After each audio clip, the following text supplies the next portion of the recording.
माता दी। ओम नमः शिवाय। प्रिय भक्तगणों, आज नवरात्रि का तीसरा दिन है। आज का दिन माता चंद्रघंटा को समर्पित है। आज के दिन माता चंद्रघंटा की कथा का श्रवण करने से शारीरिक व मानसिक कष्टों से मुक्ति मिलती है और नकारात्मक ऊर्जा दूर होकर माता रानी भक्तों की रक्षा करती है। भावनाओं को स्थिर कर धन वैभव की प्राप्ति होती है। निराशा, निर्बलता, दरिद्रता जैसे विकार भस्म हो जाते हैं। शक्ति, ऊर्जा, साहस जैसे गुण श्रवणकर्ता के तन मन में समाहित होते हैं। तो आज मैं सुना रही हूँ चैत्र नवरात्रि में सुनी जाने वाली माँ चंद्रघंटा की बड़ी दुर्लभ तथा पौराणिक कथा। तो आप सभी भक्तगण इस कथा को बड़ी श्रद्धा और प्रसन्न चित्त मन से सुनिए। जय श्री गणेश। अपनी कठोर तपस्या से भगवान शिव को वापस जीतने के बाद देवी पार्वती, राजा हिममानव और देवी मैनावती अपनी पुत्री को अपनी तपस्या में सफल देखकर बहुत ही प्रसन्न होते हैं। शिव और माता पार्वती की विवाह का दिन आ गया। सभी देवता इस बात से बहुत प्रसन्न थे कि उनके भगवान का विवाह हो रहा है। भगवान शिव के सभी गण उनकी बारात के साथ राजा हिमवान के महल में गए। वह तो भोलेनाथ है, उनका नाम शिव है, जो शुभता को धारण करते हैं। उन्हें बाहरी दिखावे और औपचारिकताओं के पालन की क्या परवाह है। वह जैसे थे वैसे ही विवाह के लिए आगे बढ़े। वासुकी और तक्षक जैसे सबसे भयानक सांपों के साथ उनकी माला, कंगन, कमरबंद और बालियां भी थी। उनके बाल उलझे हुए थे। उनका पूरा शरीर शमशान की राख से ढका हुआ था। उन्होंने अपने पांचों सिर प्रकट किए। वह प्रभावशाली, उग्र और तीव्र दिख रहे थे। वह बारात में राजसी घोड़ों पर सवार अन्य लोगों के विपरीत एक बैल पर सवार होकर आए थे। मैना देवी, माता पार्वती की माँ, जो अपने दामाद पर नजर डालने की उम्मीद से प्रतीक्षा कर रही थी, जिसके लिए उनकी बेटी ने इतनी कठोर तपस्या की थी, भगवान शिव के प्रकट होने पर हैरान और निराश हो गई। उनका रूप न केवल अरुचिकर था, बल्कि वे अत्यंत अनियंत्रित और विचित्र रूपों से घिरे हुए थे। भूत, प्रेत और पिशाच बम बम बोले के नारों से वातावरण को गुंजायमान कर रहे थे। भूत, पिशाच, साधु और अघोरी भारत में शामिल हुए गण इतने उत्साहित थे कि उनकी मर्यादा के लिए कोई जगह ही नहीं थी। उनकी खुशी स्पष्ट थी, लेकिन ये किसी भी तरह से कोई सुंदर या सुखद दृश्य नहीं था। इस तथ्य को पचाने में असमर्थ माता देवी ने सोचा कि उनकी शाही कोमल बेटी अब अपने पति जैसे आतंकित स्वभाव वाले व्यक्ति के साथ कैसे प्राणियों के बीच रहेगी। मैना देवी अचेत हो गई।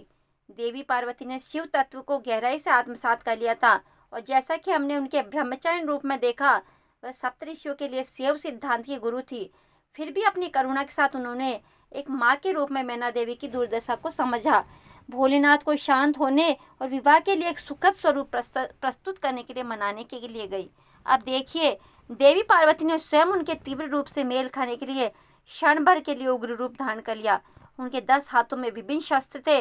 उनके मुकुट पर एक घंटी के आकार का चंद्रमा था। देवी के इस रूप को चंद्रघंटा रूप में पूजा जाता है।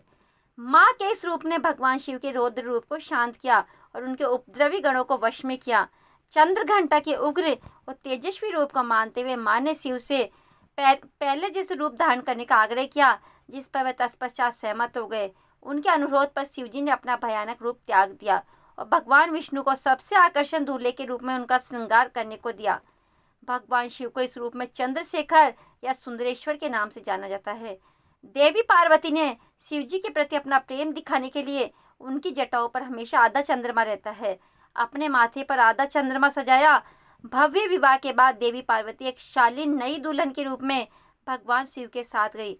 भगवान शिव अभी भी ध्यान में डूबे थे और देवी पार्वती एक बार फिर हर दिन उनकी गुफा को साफ करती, उनकी सभी जरूरतों का प्रेम से ख्याल रखती थी। धीरे धीरे पार्वती ने कैलाश पर अपना नया घर स्थापित कर दिया। इस बीच तारकासुर बेचैन हो रहा था। अब तो शिव और उनकी शक्ति एकजुट हो गए थे, इसलिए तारकासुर भयभीत था।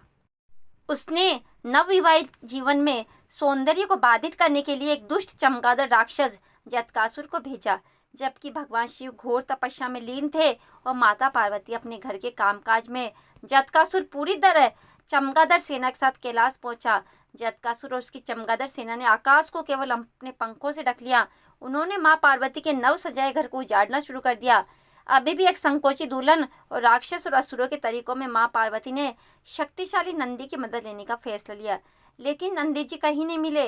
इसी बीच भगवान शिव के अन्य गणों ने जटकासुर और उसकी शक्तिशाली सेना से सुरक्षा के लिए उनसे प्रार्थना किया, क्योंकि उनके बार बार जटकासुर के हाथों हार का सामना करना पड़ रहा था और भगवान शिव अभी भी गहरी तपस्या में लीन थे। तब माता पार्वती स्वयं शिव से मिलने गई। उन्होंने इस स्थिति से बाहर निकलने का मार्गदर्शन करने के लिए विनती की। फिर भी अपने तप से विचलित न होते हुए भगवान शिव ने उन्हें भीतर से सशक्त करने का निर्णय लिया। भगवान शिव अपनी साधना में गहरे थे। तभी माता पार्वती को जटासुर से स्वतंत्र रूप से लड़ने की प्रेरणा मिली। अकेले उन्होंने जटासुर से युद्ध करने का फैसला किया। वह गुफा से बाहर निकली और उन्होंने देखा कि आकाश अभी भी अंधेरा था, चमगादड़ के पंखों से ढका हुआ था। उन्होंने चंद्रदेव से प्रार्थना किया कि वह उनके लिए युद्ध के मैदान को रोशन करने के लिए उनके माथे पर आराम करे। युद्ध के मैदान में उनकी सहायता करने के लिए हिमालय भेड़ियों का एक झुंड उनकी सहायता के लिए दौड़ा। देवी पार्वती को जल्द ही पता चल गया कि जटासुर आकाश में चमगादड़ द्वारा सक्रिय था, इसलिए वह युद्ध के मैदान में एक विशाल घंटा लेकर आए। घंटी इतनी जोर से बजी कि चमगादड़ ने आसमान साफ कर दिया। जैसे ही भेड़ियों में से एक ने जटासुर पर आक्रमण किया, देवी पार्वती ने जटासुर के सिर पर घंटे से प्रहार किया, जिससे वे एक ही टके में मार गया। माथे पर चंद्र और हाथ में घंटा लिए देवी के इस रूप को ब्रह्मदेव ने देवी चंद्र घंटा के रूप में महामंडित किया। प्रिय दर्शकों, यह कथा इस बात का प्रतीक है कि अपने अंदर की शक्ति को पहचानने के लिए हमें देवी प्रेरणा की आवश्यकता है। जैसे कि भगवान शिव ने माता पार्वती को बताया, चंद्र घंटा के रूप में युद्ध करके पास मौजूद अपार शक्ति का एहसास कराने के लिए घंटे के आकार के चंद्र से सुशोभित सुनहरे रंग वाली और 10 भुजाओं वाली वह सुनहरे शेर पर हार सवार है। 8 कोमल हाथों में त्रिशूल, गदा, तीर, धनुष, तलवार, कमल, घंटी, एक रुद्राक्ष माला और कमंडल युक्त पानी का बर्तन है। जबकि उनका एक हाथ अभय मुद्रा, भय को दूर करने वाली मुद्रा में है। उन्होंने नारंगी रंग के वस्त्र पहने हैं। वह शेर या बाघ पर सवार है। एक बार प्रेम से बोलिए, जय माता चंद्रघंटा, जय माता नमः शिवाय, जय माता भगवती। प्रिय भक्तगणों, अब आप आइए सुनते हैं माता पार्वती माँ भवानी की पुत्री मनसा देवी की कथा।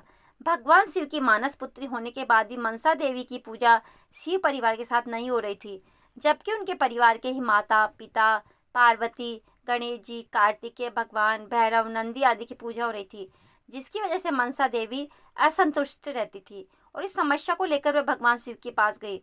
शिकायत सुनकर शिव जी ने कहा, हे पुत्री मनसा, पृथ्वी पर चंपापुरी में एक सौदागर चंद्रधर मेरा विख्यात एवं कट्टर भक्त है।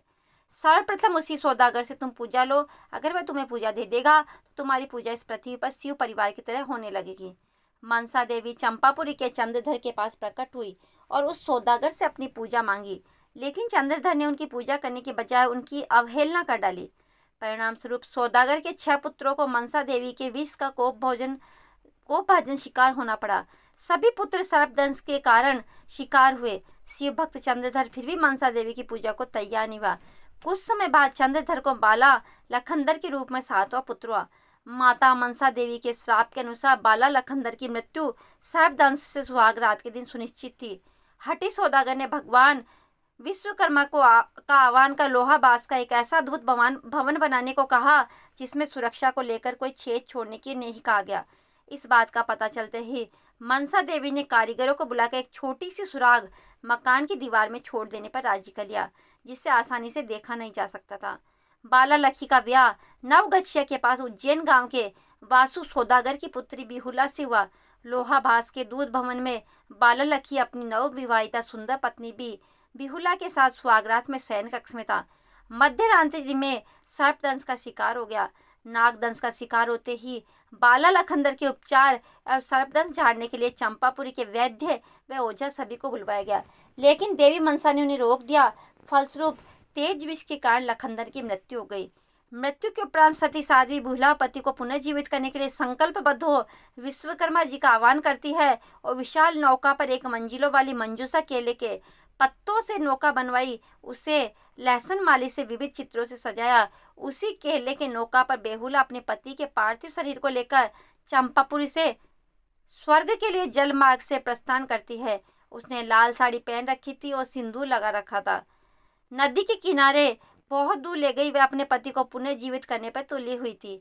बहुत दिनों तक उसने कुछ भी नहीं खाया, जिससे उसका शरीर सूख गया था। लखनदर के शरीर से दुर्गंध भी आने लगी थी। उसके सारे शरीर में कीड़े पड़ गए थे, मात्र उसका कंकाल ही शेष रह गया था। बिहुला नाव को किनारे की ओर ले चली। उसने वहां पर एक धोबिन के मुख से तेज टपकते हुए देखा। बिहुला के कठोर तप को देखकर मनसा देवी ने उस धोबन को वहां भेजा था। उस धोबर ने बेहुला से कहा, पुत्री तुम मेरे साथ देवलोक में चलकर अपने नृत्य से महादेव तथा सभी देवी देवताओं को प्रसन्न करो तो तुम्हारे पति पुनः जीवित हो जाएंगे। बेहुला ने उसकी सलाह मानी और वह उनके साथ चल पड़ी। पति की अस्थियां उसके वक्ष स्थल से चिपकी थी। वह अपने पति की स्मृति से उन्मत्त होकर इस प्रकार से बेहुला स्वर्ग की ओर चल पड़ी। रास्ते में जाते हुए बहुत सारी कठिनाइयां उसे झेलनी पड़ी। उसे रूह कपा देने वाली बैतरणी नदी को भी पार करना था जो कि यमलोक में था। उसने गौ माता का आह्वान किया और कहा, गौ माता, यदि मैंने सच्चे हृदय से आपकी सेवा की है, मेरे मन में लेस मात्र भी छल कपट नहीं है, तो आप मेरी सहायता करें। यह सुनकर गौ माता तुरंत वहां प्रस्तुत हो जाती है और बिहुला को अपने पूंछ के सहारे बैतरणी नदी को पार कराती है। इस प्रकार सती सावित्री बिहुला अपने पति को लेकर बैतरणी नदी को पार करती है। यमलोक होते हुए यमराज के प्रश्नों का जवाब देते हुए उन्होंने प्रसन्न करती है। तब बिहुला इंद्रासन पर पहुंच गई। बेहुला ने अपने सतीत्व, तेज व अकाल भक्ति नित्य से भगवान इंद्र को प्रसन्न कर दिया। भगवान इंद्र सहित सभी देवताओं ने उसे मनवांछित वर मांगने को कहा। बेहुला ने अपने पति को जीवनदान मांगा। इस प्रकार से सभी देवी देवताओं ने मिलकर माता मनसा देवी के अनुग्रह से उसके पति को जीवित कर दिया। तब बिहुला ने अंत में आकर देवताओं से कहा, उससे अपने 6 ज्येष्ठ का जीवन भी दान में चाहिए। भगवान इंद्र ने सहर्ष उसकी मांग स्वीकार कर ली। फिर क्या था, 7 भाइयों के साथ बिहुला चंपापुरी अपने ससुराल लौट आई और बिहुला का भव्य स्वागत किया गया। माता मनसा देवी प्रकट हुई और बिहुला के समक्ष पुनः अपनी पूजा का प्रस्ताव रखा। बिहुला के ससुराल के सभी लोगों ने माता मनसा देवी को पूजा देना स्वीकार किया, लेकिन चंद्रधर अपनी जगह अड़िग रहा। उसकी घोषणा थी कि मेरा दाहिना हाथ शिव की पूजा को ही अर्पित है, इसलिए मैं पूजा नमन मात्र भगवान शिव का ही करूंगा। पर घर के सभी परिजनों ने मिलकर हठी सौदागर को देवी मां मनसा की पूजा करने के लिए मना लिया। चंद्रधर ने हामी तो भर दी, लेकिन अपने बाएं हाथ से मनसा देवी को पूजने के लिए फूल और नैवेद्य अर्पित किए।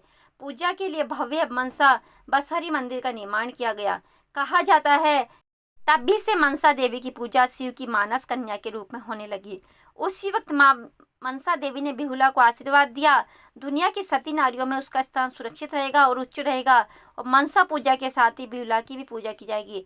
तो प्रेम से बोलिए, माता मनसा देवी की जय हो। जय मां मनसा देवी। हे मनसा देवी, जिस प्रकार आपने बिहुला के पति का जीवन सुरक्षित रखा, उसे जीवन दान दिया, आप अपने भक्तों सभी सुहागिनों के सुहाग को अमर रखना। जय माता मनसा देवी।